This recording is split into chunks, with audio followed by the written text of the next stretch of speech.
Lucas capítulo 22, versículos 7 a 13, meus irmãos, palavra de Deus para o coração da gente nessa manhã. Leia comigo, por favor.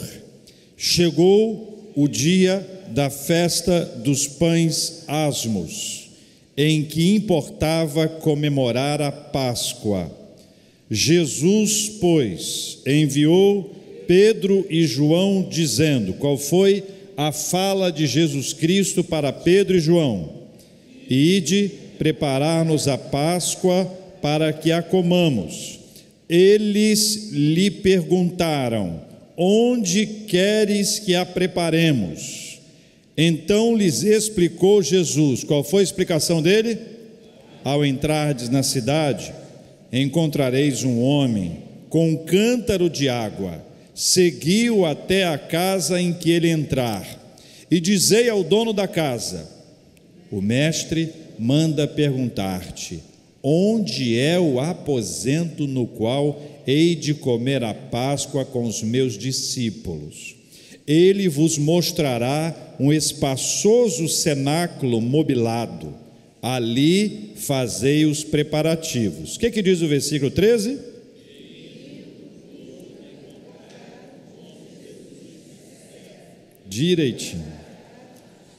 Direitinho.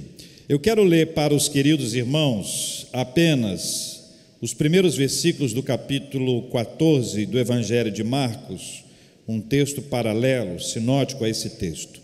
No primeiro dia da festa dos pães asmos, quando se fazia o sacrifício do cordeiro pascal. Esse texto, a partir do versículo 7, meus queridos irmãos, ele nos ajuda a entender algumas questões importantes para a nossa vida. Chegou o dia da festa dos pães asmos, em que importava comemorar a Páscoa. E eu quero trazer uma primeira lição para nós hoje aqui. Jamais se esqueça do que Deus fez por você e sua família. Jamais se esqueça do que Deus fez por você e por sua família. Quando a Bíblia nos fala sobre a celebração da Páscoa, ela está nos fazendo lembrar de um episódio maravilhoso na vida do povo de Deus, quando o povo de Deus foi liberto da escravidão do Egito. Lá, naquela ocasião, ainda no ambiente egípcio, foi instituído e eles celebraram pela primeira vez a Páscoa. E a Páscoa trouxe para eles uma lição muito importante, a libertação. A ação do Senhor sobre a vida deles, de tal forma a retirá-los daquele ambiente de escravidão, para que eles pudessem viver uma vida nova. E a Bíblia nos conta que a partir dali houve uma caminhada, houve uma peregrinação muito extraordinária do povo de Deus em busca da Terra Santa, para o lugar para o qual Deus havia preparado e separado para que eles ali estivessem. Quando o povo de Deus continua ao longo dos anos celebrando a Páscoa, o povo de Deus está relembrando aquilo que Deus fez pela sua família, por eles e pelas suas famílias.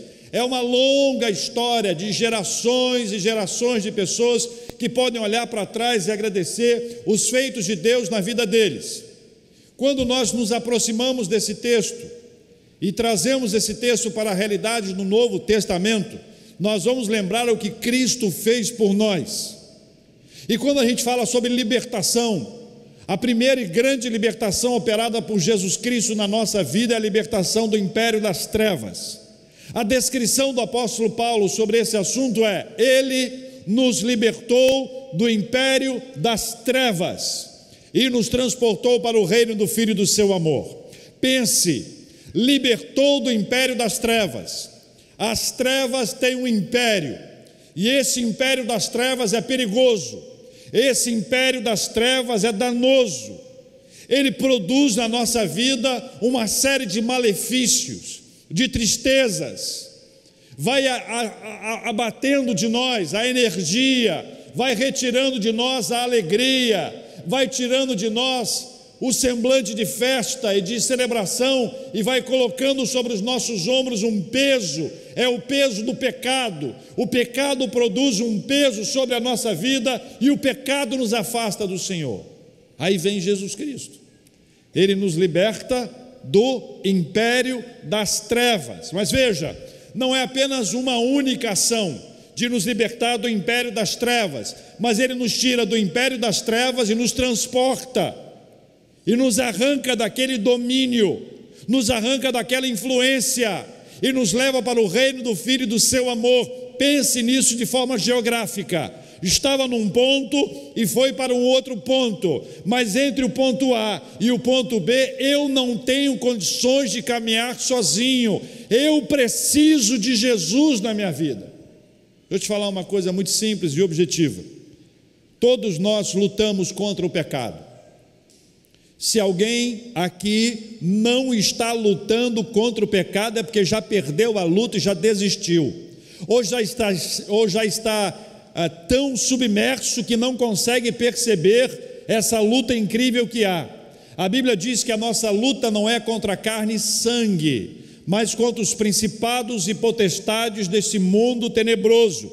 A Bíblia diz que a carne é fraca e que a carne milita contra o Espírito e o Espírito contra a carne. A ideia, o projeto do pecado é nos afastar de Deus, de produzir em nós uma insensibilidade espiritual, a ponto de nós ouvirmos a palavra do Senhor e não atentarmos mais para ela não ser importante, ela não ter validade, ela não produzir impacto na nossa vida.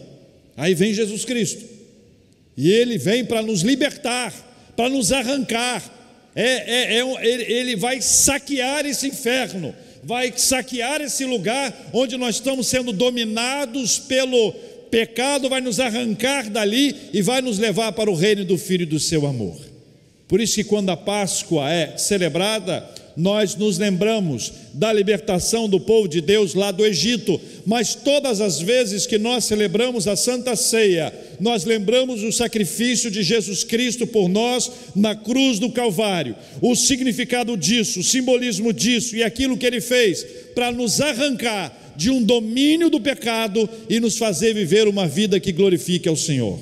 Irmãos, entendam uma coisa simples: da mesma forma que a nossa vida vai glorificar ao Senhor, nós vamos viver algo tão especial e tão precioso, que é a alegria, a paz, a certeza da presença do Senhor na nossa vida, do Senhor que nos dirige, do Senhor que nos conduz, de uma alegria que nós não vamos encontrar em lugar algum, de uma paz que não pode ser adquirida por outro meio. Só Jesus Cristo produz isso na nossa vida. Portanto, irmãos, jamais nos esqueçamos do que Deus fez por nós e por nossa família. Uma segunda lição que eu trago para os irmãos, versículos 8 e 9: antes de agir, aprenda a fazer perguntas a Jesus. Os discípulos receberam de Jesus uma missão, todos nós recebemos, mas eles receberam uma missão aparentemente simples no texto que aí está. E esta lição é importante porque antes de tomar uma decisão, antes de agir, antes de tomar uma iniciativa, os discípulos de Jesus que ali estavam resolveram perguntar a Jesus o que fazer. Antes de agir, aprenda a fazer perguntas a Jesus. Nós todos tomamos decisões diariamente na nossa vida, e alguns de nós tomamos decisões sem consultar a Jesus, sem perguntar a Ele se esta é a vontade dEle, sem consultá-lo para identificar se isso vai agradar a Jesus, se está de acordo com a vontade dEle ou não. Aqui entre nós, já te aconteceu de tomar uma decisão e somente tempos depois perceber que a decisão que você tomou foi contrária à vontade do Senhor e você acabou tendo que orar para pedir a Deus misericórdia? São dois pedidos que podem ser feitos o tempo inteiro. O tempo inteiro nós podemos pedir a Deus sabedoria e misericórdia, o tempo inteiro da nossa vida. Não hesite, busque sempre. Sabe por quê? Porque a Bíblia diz que nós podemos pedir a Deus sabedoria, e Deus nos dá, nada lhes impropera, Ele não nos cobra, não joga na nossa face. E nós podemos pedir a Deus misericórdia, porque esta misericórdia, ela se renova a cada manhã, ou seja, há uma carga nova de misericórdia de Deus sendo derramada sobre a nossa vida. Mas todas as vezes que nós tomamos uma decisão sem pensar, é normal que nós venhamos a pedir a Deus misericórdia e não sabedoria. Sabe por quê? Porque já foi, porque já deu errado. Eu já fiz alguma coisa que eu não devia ter feito sem orar, sem pedir a Deus. Quanto tempo nós gastamos pedindo a Deus sabedoria? Quanto tempo nós gastamos pedindo a Deus orientação para que Ele nos mostre exatamente o que fazer? Quantos aqui acham que Deus se importa com a gente? Levanta a mão só para poder ver. Deus se importa com a gente. Olha, a decisão que você toma respinga na minha vida. A decisão que um pai de família toma respinga para a família toda. A decisão de um filho respinga para os pais. A decisão de uma esposa pode influenciar a família toda. As nossas decisões, as nossas escolhas produzem consequências na nossa vida. Eu aprendo nesse texto que eu preciso pedir a Jesus antes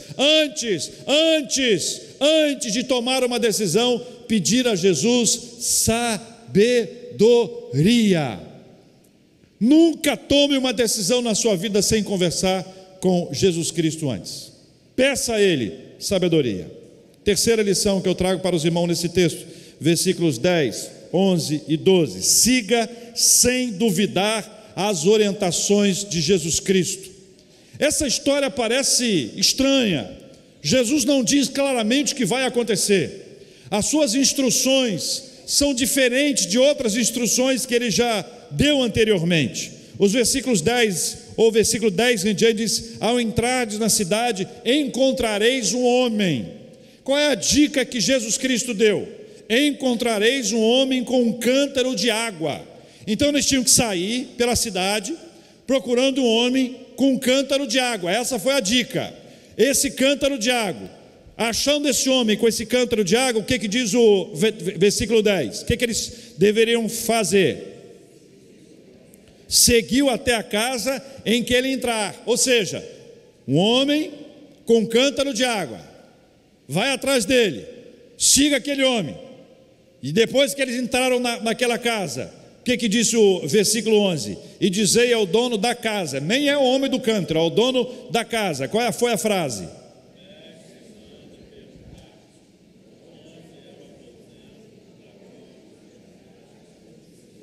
Está lindo isso. Uma leitura bonita, uníssono, foi sensacional. A orientação foi clara. O mestre manda perguntar-te: onde é o aposento no qual hei de comer a Páscoa com os meus discípulos? Imagine bem essa cena. Pense que não faz sentido. Ela poderia ser um pouco mais clara, poderia ser objetiva, poderia ser mais simples, mas Jesus Cristo traz para eles uma orientação, e é mais do que uma orientação, é um exercício de fé. Cabia a esses homens, Pedro e João, a seguir a Jesus Cristo e a sua orientação, e a observar que esta orientação que Jesus Cristo traria para eles era para ser seguida sem duvidar. Meus irmãos e minhas queridas irmãs, nem sempre a orientação que Jesus nos traz nos agrada, nem sempre ela nos deixa no lugar de segurança. Às vezes ela é para provar a nossa fé, e é um exercício de fé, crer naquilo que Jesus ensinou, crer na sua palavra, observar a sua instrução, e à medida que Ele vai instruindo a nossa vida, nós vamos seguindo os seus passos, caminhando com Ele, obedecendo a Ele, fazendo aquilo que Ele orientar. Você se lembra da conversão de Saulo de Tarso? Você se lembra que Saulo ficou sem enxergar? Você se lembra que ele foi para uma casa e naquela casa ele ficou orando? Você se lembra que enquanto ele orava numa casa, o Senhor falava com Ananias numa outra casa? E a fala do Senhor com Ananias foi para Ananias ir ao encontro de Saulo naquela casa. E este encontro de Ananias e Saulo é um encontro que só Deus entende, porque Ananias recebe do Senhor uma ordem lá no outro lado, para ir numa casa, sem saber quem é a pessoa com quem ele vai encontrar, Sabe o que é isso, meus irmãos? É uma orientação exclusiva de Deus ao coração da gente. Existem circunstâncias da nossa vida que a orientação que Deus vai nos dar pode fugir à nossa lógica, à nossa razão, mas ela vai nos levar a fazer a vontade de Deus, e a vontade de Deus vai ser executada, e nós vamos experimentar grandes milagres do Senhor. Deixa eu te dizer uma coisa, meu irmão, minha irmã, só quem consegue seguir sem duvidar as orientações de Jesus é quem escuta. É quem escuta e conhece a sua voz. Se não conhece a voz, não ouvirá. E quem não está acostumado a ouvir, não consegue identificar a sua voz. Sabe por que há tanta gente perdida espiritualmente? Sabe por que há tanta gente que não consegue ter certeza quanto à vontade de Deus para a sua vida? Porque não para ouvir. E quando para ouvir, não consegue identificar a vontade de Deus. Siga, sem duvidar, as orientações de Jesus. E por fim, meus irmãos, para terminar, versículo 13 do capítulo 22, leia comigo mais uma vez, versículo 13: e indo, tudo em contrário como Jesus lhes dissera, e prepararam a Páscoa. Confie nas promessas de Jesus. Confie nas promessas de Jesus. Confie, pode confiar. Jesus Cristo é alguém que merece toda a nossa confiança. A sua palavra sempre se cumpre, a sua palavra sempre se realiza. Nesse texto, num ambiente aparentemente simples de preparação da Páscoa, mas os discípulos sabiam que momento importante era aquele. Aquele momento preparava a última Páscoa de Jesus Cristo com seus discípulos. Aquele momento apontava para a traição que Jesus Cristo sofreria. Aquele momento apontava para a morte de Jesus Cristo, para a sua entrega sacrificial na cruz do Calvário. Aquele momento apontava para a morte de Jesus e para a sua ressurreição. Então não se tratava de um momento qualquer e simples, era um momento extraordinário, estratégico, e precisava ser preparado com todos os seus detalhes. E o momento que a Bíblia descreve que os discípulos seguiram cada passo, cada etapa, cada orientação de Jesus Cristo, eles puderam ver que as promessas de Jesus foram cumpridas na vida deles. Confie nas promessas de Jesus. Há pessoas que esperam promessas ao longo de toda a sua vida, na expectativa de alguma coisa muito extraordinária, que esta coisa extraordinária possa vir a acontecer. A Bíblia diz que Deus não é homem para mentir e nem filho de homem para se arrepender. A Bíblia diz que as promessas do Senhor sempre são cumpridas, porque Deus não muda. É o conceito da imutabilidade de Deus. As promessas do Senhor sempre são cumpridas na nossa vida. Jesus disse, a Bíblia diz que para Jesus não há nada impossível, não há nada que Ele não possa realizar. Mas há um destaque a ser observado aqui, meu irmão e minha querida irmã. Nós projetamos promessas, nós produzimos promessas que Deus não fez. O coração do homem pode fazer planos, e dentro desses planos é possível que nós venhamos a gerar promessas que Deus não fez, promessas que Deus não apontou, palavras que Deus não entregou. E é possível que na nossa humanidade, nossa fragilidade espiritual, nós venhamos a abraçar algumas dessas promessas do Senhor. Só que elas não são do Senhor, são como do Senhor. Como é que a gente sabe que promessa e que promessa? A intimidade com o Senhor. Aquele que está acostumado a ouvir a voz do Senhor, aquele que consegue identificar a voz do Senhor, saberá que esta é uma promessa de Deus.